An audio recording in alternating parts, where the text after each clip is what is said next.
दोस्त और किताबें अगर सही नहीं मिली तो आपको गुमराह कर देंगी। इस नाते प्रिय स्टूडेंट्स, आप अच्छे दोस्त और अच्छे बुक का चुनाव करेंगे। तो स्वागत करता हूं आप सभी का अपने सर्वोदय ग्रुप यूट्यूब चैनल में। और आज विलेन नाम के चैप्टर के आज के वीडियो लेक्चर में हम लोग मोलरता से संबंधित आंकिक प्रश्न हल करेंगे। ओके, चलिए तो हम आज मोलरता से संबंधित आंकिक प्रश्नों के बारे में पढ़ेंगे। लास्ट लेक्चर में आप मोलरता को पढ़ करके खत्म किए थे। आज उस सीरीज में आज की टॉपिक है मोलरता से संबंधित आंकिक प्रश्न। आइए देखो भाई, क्वेश्चन पहले से बोर्ड पर रेडी है। कह रहा कि एथेनॉल के जल में विलेन की मोलरता 1.6 m, उसका मात्रक है स्मॉल m। तो विलेन के 500 ग्राम में एथेनॉल के मात्रा की गणना कीजिए। तो पहले क्वेश्चन को पढ़िए। एक इथेन है, कह रहे हैं कि एथेनॉल है, उसका जल में जो विलेन बनाया गया है जल में घोल करके, उसकी मोलरता 1.6 m है। आपको निकालना है विलेन के 500 ग्राम में एथेनॉल की मात्रा। तो आसान है, बस आप समझ लीजिए। ठीक है, चलिए यहां कर लेते हैं भाई। सबसे पहली चीज तो आप समझिए, इसमें विलेय कौन है, विलायक कौन है। जल में घोला जा रहा है, कह रहा एथेनॉल के जल में, तो जल में घोला जा रहा है तो जल जो होगा वह H2O क्या है, विलायक है। क्या है जनाब, विलायक। H2O हो गया विलायक। अब इसमें घोला जा रहा है एथेनॉल, और इसका फार्मूला आप जानते हैं स्टूडेंट, C2H5OH, और ये एथेनॉल है विलेय। तो अब जहां विलेय की बात होगी वहां C2H5OH, क्योंकि इसको घोला जा रहा है और जल में घोल करके विलेन बनाया जा रहा है, तो H2O विलायक होगा। ओके, आगे चलिए। अब कह रहे हैं कि इसकी जो मोलरता है विलेन की 1.6 m है। अब परिभाषा पर जाइएगा, आपको 500 ग्राम में एथेनॉल की मात्रा निकालनी है। तो मोलरता का मतलब ये होता है, देखिए सबसे पहली आप मोलरता से क्या तात्पर्य है ये समझ लीजिए। उसके बाद मोलरता क्या होती है, 1000 विलायक में विलेय के जितने मोल घुले होते हैं वही उसकी मोलरता होती है। तो इसकी मोलरता 1.6, इसका मतलब कि 1000 विलायक, 1000 ग्राम विलायक यानी पानी विलायक है, या 1 किलोग्राम विलायक में विलेय यानी C2H5OH का 1.6 मोल घुला है। ठीक है, ओके, समझ गए होंगे। क्योंकि मोलरता जो है 1000 ग्राम विलायक या 1 किलोग्राम विलायक में घुले हुए विलेय के मोल की संख्या को बताती है। बात समझ रहे हो। आपसे भाई यह तो बताया था परिभाषा कि जो 1000 विलायक, 1000 ग्राम या 1 किलोग्राम विलायक में जितने विलेय के मोल घोले गए होते हैं वह उसकी मोलरता होती है।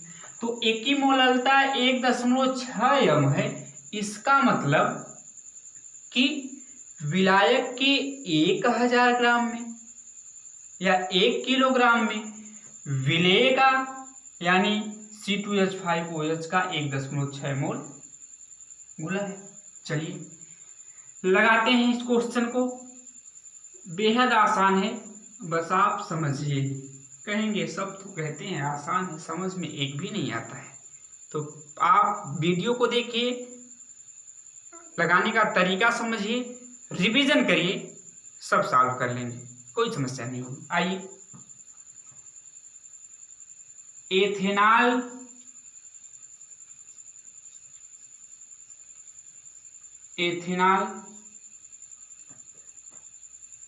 के जल में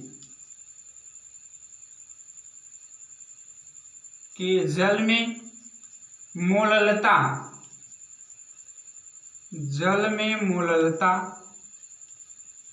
1.6 m का अर्थ है, यानी तात्पर्य है। क्या तात्पर्य है भाई, कि 1000 ग्राम या 1 किलोग्राम कहते हैं H2 विलायक यानी H2O, और यहाँ पे H2O ही क्या है, विलायक है, में उपस्थित विलेय, और विलेय क्या है, विलेय है C2H5OH, C2H5OH बराबर 1.6 मोल, यही तो मतलब है इसका।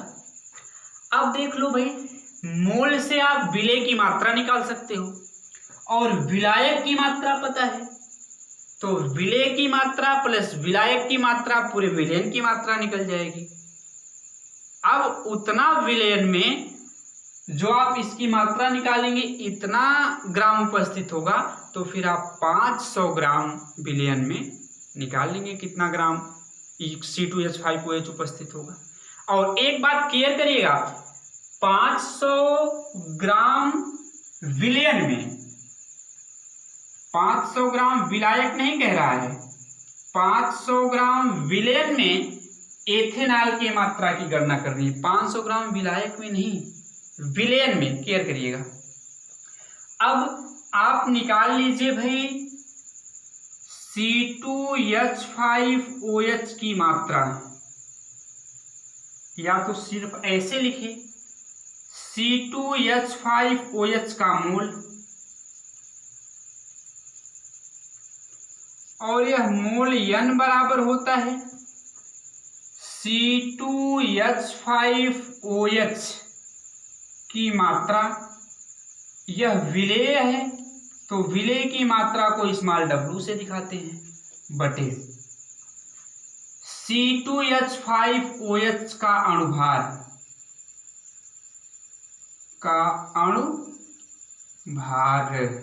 है ना, बात समझ गए। अब इस अणुभार को यहाँ पे m' से दिखाते हैं, तो अब यहाँ से मात्रा W निकाल सकते हैं आप, यानी N बराबर हो जाएगा W बटे m', है ना। m' को यहाँ निकाल लेता हूं, C2H5OH का अणुभार, C2H5OH का अणुभार, सोचो जरा,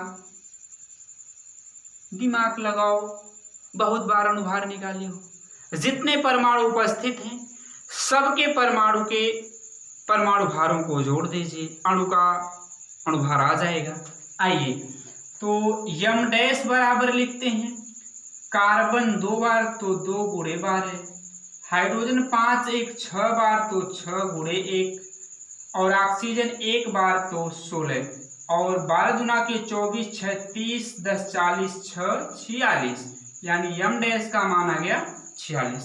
ठीक है, अब देखो इसका मोल दिया है भाई 1.6 मोल, तो आप रख दियो 1.6 बराबर W का मान नहीं पता, W है क्या जानते नहीं, C2H5OH की मात्रा, बटे और क्या है भाई m' का मान अभी निकाले हैं, आया है 46, यहां से स्मॉल w निकालेंगे यानी C2H5OH की मात्रा आ जाएगा 46 मल्टीप्लाई बाई 1.6, और जब इसका मल्टीप्लाई करेंगे ये आ जाएगा 73.6, और विलेय की मात्रा है आएगी ग्राम में।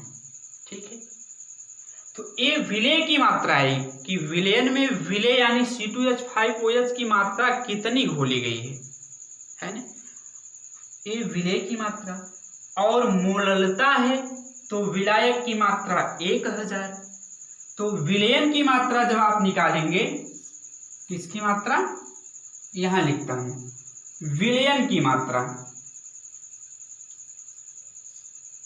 बराबर आप जानते हैं विलेय प्लस विलायक, है ना। तो क्योंकि विलयन में पूछा है तो विलयन निकालिए, तो विलयन की मात्रा बराबर आप लिखेंगे विलयन की मात्रा बराबर। अब विलेय की मात्रा निकाले हैं, विलायक की मात्रा 1000, क्योंकि मोललता का मतलब ही है कि 1000 ग्राम में जितने मोल उपस्थित रहेंगे वही मोललता होती है। तो ये विलेय निकाले हैं 73.6 प्लस विलायक की मात्रा 1000 और मात्र ग्राम बराबर आ जाएगा 1073.6 ग्राम। ये पूरे विलेन की मात्रा हो गई। तो इतना ग्राम विलेन में कितना विलेय उपस्थित है? 73.6 ग्राम। सीधी साधी बात है। बोलिए क्या बात आपको समझ में आ रही है? अरे भाई, पूरे विलेन का जब मैं मात्रा है उसका द्रव्यमान निकाल दिया, तो अब इसका मतलब कि विलेन के इतने द्रव्यमान में विलेय का इतना ही ग्राम उपस्थित है ना। तो फिर 500 में सीधी सी बात निकालिएगा। तो लिखेंगे विलयन के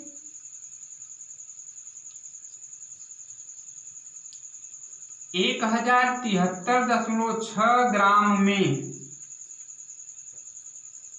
उपस्थित 6 ग्राम में उपस्थित विलेय, या कह लीजिए विलेय है C2H5OH इक्वल 73.6 ग्राम। तो अब जैसे आप एक एक नियम वाला लगाते हो, तो आप लिख लेंगे 500 ग्राम विलयन के 500 ग्राम में, विलयन के 500 ग्राम में उपस्थित क्या भाई?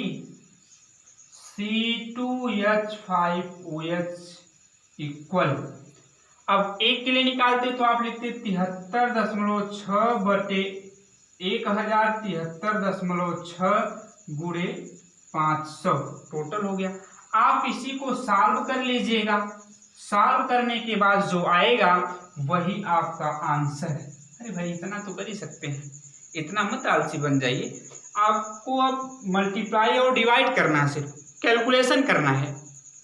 जो आएगा वो आपका आंसर होगा, और आंसर ग्राम में होगा, क्योंकि C2H5OH की मात्रा विलेय है, मात्रा ग्राम होगी, क्योंकि हर जगह ग्राम में है। तो जो आएगा वो भी ग्राम में आएगा, मतलब यहाँ कुछ वैल्यू आएगी और मात्रा ग्राम। तो बात समझ गए होंगे। एक बार अपने से ट्राई करिएगा इस टाइप के क्वेश्चन को लगाने के लिए, आपको बात समझ में आ जाएगी। हमने क्या किया? मोललता का मतलब है, अगर 1.6 मोललता है, इसका मतलब विलायक के 1000 ग्राम में, यानी विलायक पानी है तो 1000 ग्राम H2O विलायक में उपस्थित विलेय C2H5 1.6 मोल। अब 1.6 मोल की सहायता से मैं विलेय की मात्रा निकाला हूं जो यहाँ है। अब विलायक की मात्रा 1000 ग्राम पहले से पता थी, मोललता है, जोड़ा तो पूरे विलयन का द्रव्यमान आया है, उसकी मात्रा है। अब इतने ग्राम में जो विलेय उपस्थित है C2H5OH इतना ग्राम है, तो 500 में बहुत आसानी से आप निकाल सकते हो। ओके, चलिए स्टूडेंट इसको समझिए और कर लीजिए शॉर्ट स्क्रीन, फिर उसके बाद हम अगला क्वेश्चन आपको बताते हैं। समझ में आ रही होगी बात आपको। अगर नहीं समझ में आती है तो हमने आपको तरीका बता दिया, आप क्या करेंगे तो आप उसका सलूशन आपको मिल जाएगा। कमेंट कर सकते हैं, व्हाट्सएप पे भेज सकते हैं, जब मैं फ्री होऊंगा सॉल्व करके आपको भेज दूंगा, या फिर आपको वो कमेंट देख करके एक्सप्लेन कर दूंगा, समझा दूंगा। बस आप पढ़ाई में लगे रहिए, दूरी ना बनाइए पढ़ाई से, है ना। सारी चीज़ें आपको समझ में आ जाएंगी, बस आप मेरे साथ चलिए, ठीक है। इसको शॉर्ट स्क्रीन कर लीजिए, फिर मैं आगे की बातें आपको बताता हूँ। हो गया होगा शॉर्ट स्क्रीन। चलिए अगला क्वेश्चन, और अगला क्वेश्चन ए है, वह भी क्वेश्चन कुछ ठीक ठाक है ना। अच्छा, क्योंकि क्वेश्चन कैसा क्वेश्चन, तो आपके सामने लिख रहा हूं कैसा क्वेश्चन है ना। यदि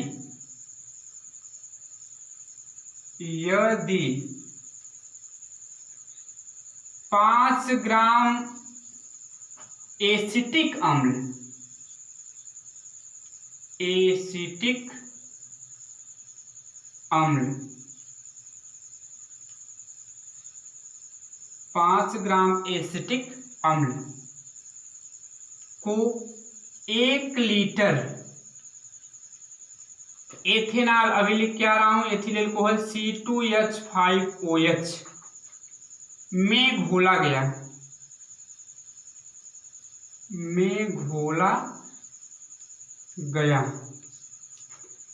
यदि इनके बीच कोई अभिक्रिया नहीं होती है, यदि इनके बीच कोई अभिक्रिया नहीं होती है,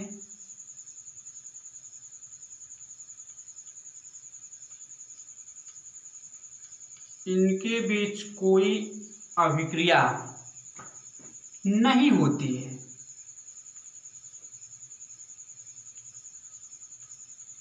नहीं होती है, तो विलयन की मोललता ज्ञात कीजिए। तो विलयन की क्या ज्ञात करना है भाई? मोललता ज्ञात करना है। विलयन की मोललता,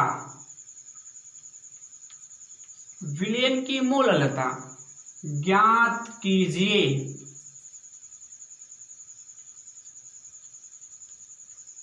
विलयन की मोललता ज्ञात कीजिए, समझ के?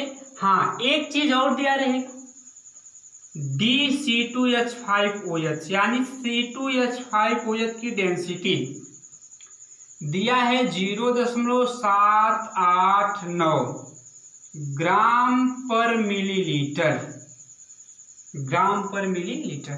क्वेश्चन थोड़ा टाइप चेंज हो गया, तो जैसे देखो भाई, जैसे टाइप चेंज होती है, क्वेश्चन 1 से 2 लाइन का होता है, आप कहते हो कैसे लगाएं, तो बड़ा हो गया, बंद करके रख देते हो, है ना? लेकिन ऐसा नहीं करना, आप इसको 1-2 बार पढ़ के समझिए कि क्या चीजें आपको दी गई हैं और क्या पूछ रहा है। कह रहा कि 5 ग्राम एसिटिक अम्ल को 1 लीटर C2H5OH में घोला गया, तो सीधी सी बात, एसिटिक अम्ल विलेय होगा और C2H5OH विलायक होगा। आप कह रहा कोई अभिक्रिया नहीं होती है, तो मोललता ज्ञात करना है। यहां पर घनत्व दिया है, तो पहले देखो भाई, मैं लिख लेता हूं मोललता का सूत्र, तब आपको पता चलेगा कि मोललता निकालने के लिए आपको क्या क्या चाहिए होगा।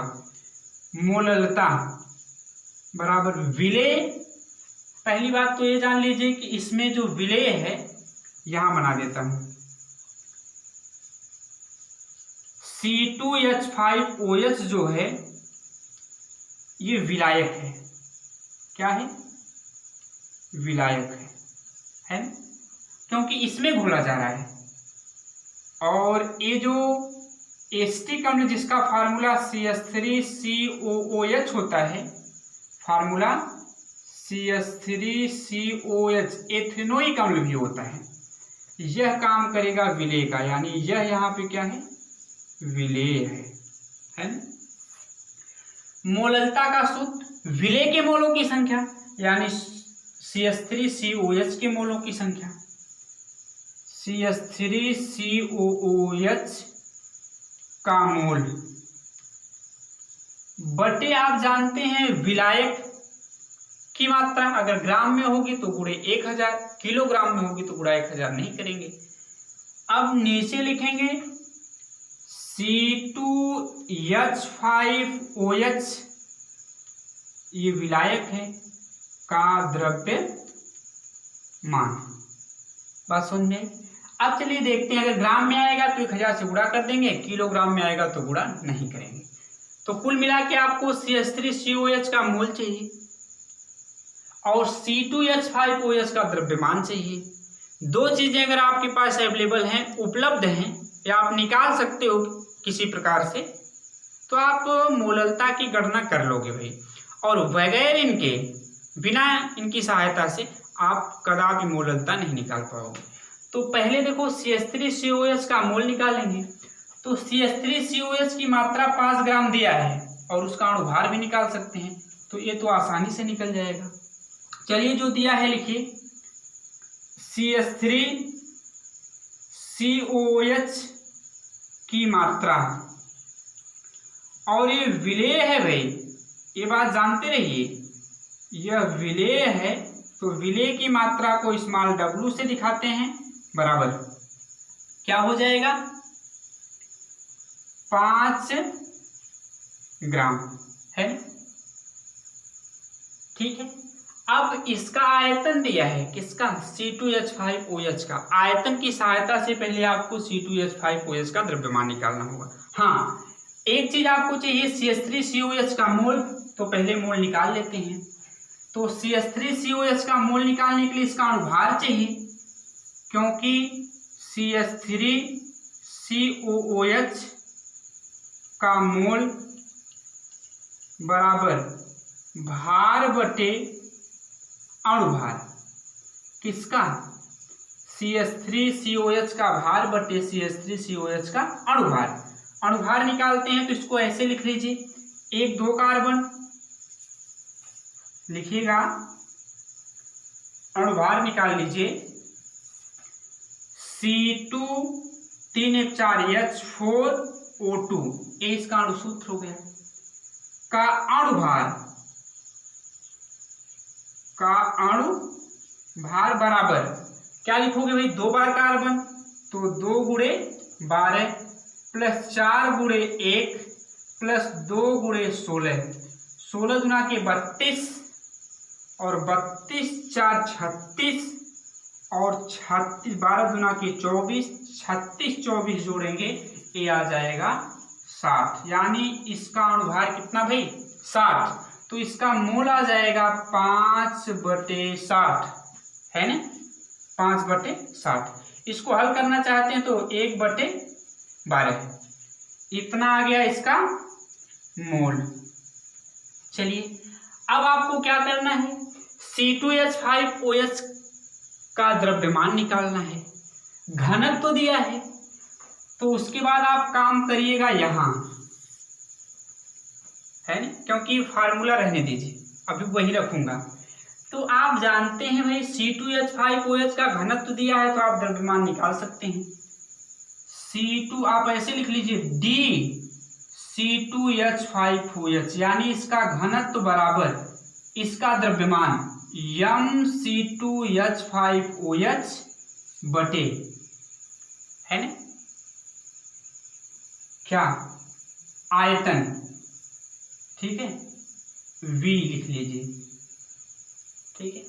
ये आपको दिया है 0.789 बराबर, यही निकालना है C2H5OH का द्रव्यमान, है ना, यहाँ पूरा लिख लीजिए, आप कंफ्यूज होंगे। C2H5OH का द्रव्यमान, तो यहां लिखिएगा C2H5OH का द्रव्यमान बटे आयतन दिया है 1 लीटर, आयतन कितना दिया है 1 लीटर, और घनत्व का मात्रा ग्राम प्रति मिलीलीटर में है, तो इसको मिलीलीटर में बदलेंगे तो 1000, हाँ लिख लीजिएगा, 1 लीटर बराबर 1000 मिलीलीटर, ये प्रश्न में दिया है 1 लीटर C2H5OH का आयतन। अब द्रव्यमान निकालेंगे, C2H5OH का द्रव्यमान बराबर हो जाएगा 0.789 गुणे 1000, ओके। अब गुणा कर देंगे, एक दशमलव हट जाएगा, 789, और यहाँ मात्रा ग्राम में आएगी, क्योंकि घनत्व तो ग्राम पर मिलीलीटर में था, तो मात्रा ग्राम में। अब मोललता, CH3COH का मोल बटे C2H5OH का द्रव्यमान, इसका द्रव्यमान ग्राम में है तो गुणा 1000, ठीक है। अब निकाल लीजिए मोललता, m बराबर CH3COH का मोल यहां से 1/12, ठीक है, कुल के बटे C2H5OH का द्रव्यमान 789, गुणे हो जाएगा 1000। अब इसको हल करेंगे तो 1/12 गुणे 789 गुणा 1000। इसी को आप हल करिएगा, जो आएगा वह आपका होगा आंसर। इतना काम करिएगा, आप हल कर लीजिएगा। खाली आपको गुणा भाग करनी है। हाँ, जो मात्रक होगा इसका वह होगा मोल पर केजी जहीम होगा, और ये आ जाएगा आपका आंसर। सिर्फ आपको इसको हल करना है, कैलकुलेट करना है। तो समझ गए होंगे, समझ गए भाई ने?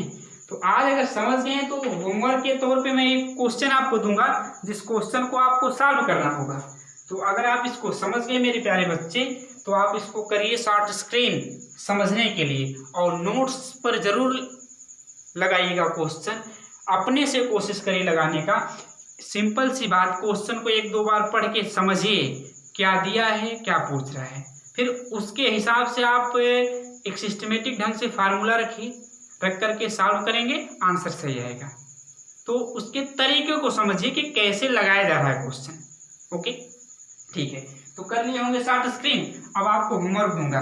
भाई कहोगे सर ये क्या छोटे बच्चों वाला काम कर रहे हैं, होमवर्क HW CW, प्रैक्टिस के लिए आपके लग जाएगा, ठीक है। नहीं लगेगा कमेंट में बता दीजिएगा, मैं फिर उसको सॉल्व कर दूंगा। ओके, चलिए इसको कर लीजिए शॉर्ट स्क्रीन, इसको करिए शॉर्ट स्क्रीन। उसके बाद फिर मैं आपको आगे की कार्यवाही शुरू करता हूँ, ठीक है। आइए मिटा देता हूँ, उसको मिटाता हूँ और आगे की चीजें शुरू की जाए। बस होमवर्क के तौर पर एक क्वेश्चन, 93% H2SO4 आयतनानुसार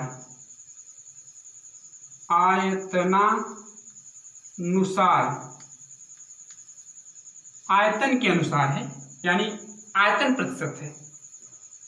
93% H2SO4 आयतनानुसार के 1 लीटर विलयन की मोललता क्या होगी? विलयन की मोललता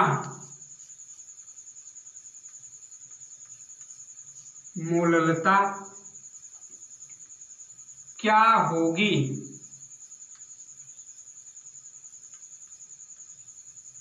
हाँ, विलयन का विशिष्ट घनत्व, यानी घनत्व दिया रहेगा यहाँ, विलयन का विशिष्ट घनत्व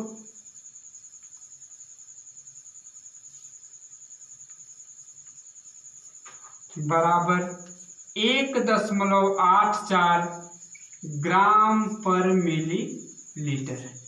होमवर्क के तौर पर इसको आप अपने से खुद से सॉल्व करिएगा, प्रैक्टिस भी होगी, लगाने का तरीका समझ में आएगा।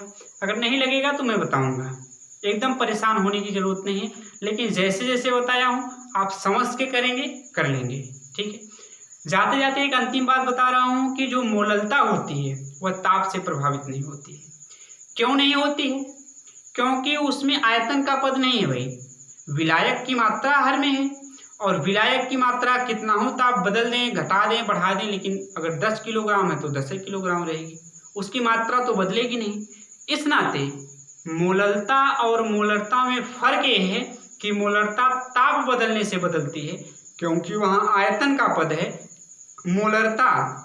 मोलरता ताप बदलने से बदलती है, क्योंकि वहाँ आयतन का पद है। लेकिन जो मोललता है ताप बदलने से कभी भी बदलेगी नहीं, मतलब इस पर ताप का प्रभाव ही नहीं पड़ता है। Okay, so thanks for watching this video.